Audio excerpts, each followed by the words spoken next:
तरीके से इस न्यू टैक्स रिजीम को देख रहे हैं? कितनी बड़ी रियायत मान रहे हैं मिडिल क्लास के लिए, और भारत सरकार के लिए इस टैक्स रिजीम पर भारत सरकार के ऊपर कितना फर्क?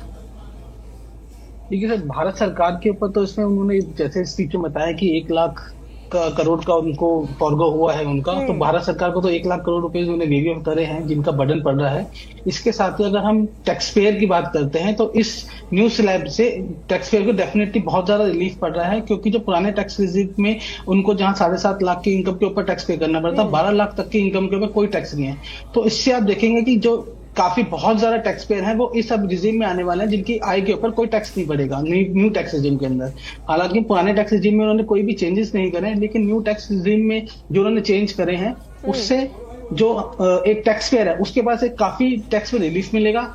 टैक्स के जो स्लैब चेंज हुए हैं उसके साथ साथ उन्होंने जो टीडीएस के रेट्स में भी कटौती करी है, उससे भी टैक्स पेयर के हैंड में जो इनफ्लो आना था रेंटल इनकम का, जैसे हम मानते हैं कि पिछले पहले 2,40,000 तक की रेंटल के ऊपर टीडीएस कटता था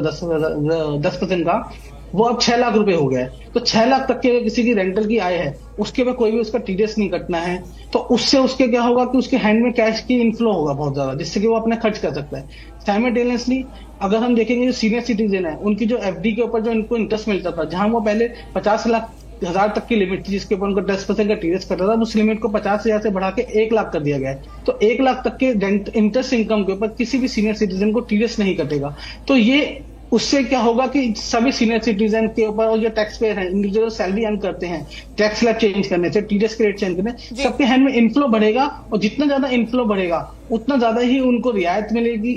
थोड़ा उनको कन्वीनियंस होगा, इजी रहेगा अपने खर्चे को प्लान करने के लिए, वो सब चीजों को प्लान कर पाएंगे। और डेफिनेट सी बात है उनके हैंड में बहुत अच्छा बेनिफिट मिला है इससे, टैक्स रेट को कम करना। कवित जी, अब सवाल यहाँ पे ये खड़ा होता है कि जो ये टैक्स में रियायत दी गई है, दरों में रियायत दी गई है, क्या सरकार की कोशिश उस पैसे को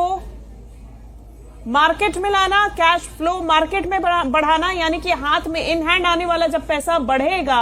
तब मार्केट में कैश फ्लो भी बढ़ेगा? डेफिनेट सी बात है मैम। आप इसमें देखेंगे जैसे कि जो भी टैक्स के जो स्लैब रेट चेंज करेंगे वो न्यू रिजीम में करे गए हैं। न्यू रिजीम में टैक्स रेट चेंज करने से किसी भी टैक्स पेयर को कहीं पे एक तो जो उनकी इन्वेस्टमेंट करनी होती थी टैक्स सेव करने के लिए, वो करने की कोई रिक्वायरमेंट नहीं है। तो डेफिनेटली बात है किसी भी टैक्स पेयर को कहीं पे इन्वेस्टमेंट करे बिना, जैसे हम ओल्ड रिजीम से अगर इसको कंपेयर करें जहां पे उन्हें 1,50,000 तक एटीसी में इन्वेस्ट करना पड़ता था, तब जाके उनको टैक्स के बेनिफिट मिलता था। मेडिकल में 50,000 तक का अगर उनको प्रीमियम पे करते तब बेनिफिट मिलता था। हाउसिंग लोन का इंटरेस्ट भी जो पे करते थे तब उनको बेनिफिट मिलता था। यहाँ पे किसी को पे करे बिना ही सरकार ने उनको रिलीफ दिया है। तो अब वो इस पैसे को जो उनको विदाउट कहीं पे इन्वेस्टमेंट करे, टैक्स सेव हो गया है कि 12 लाख तक इनकम तक उनको टैक्स कोई भी पे नहीं करना, तो इस पैसे को वो अपनी इच्छा के अनुसार मार्केट में इन्वेस्ट कर सकते हैं। इससे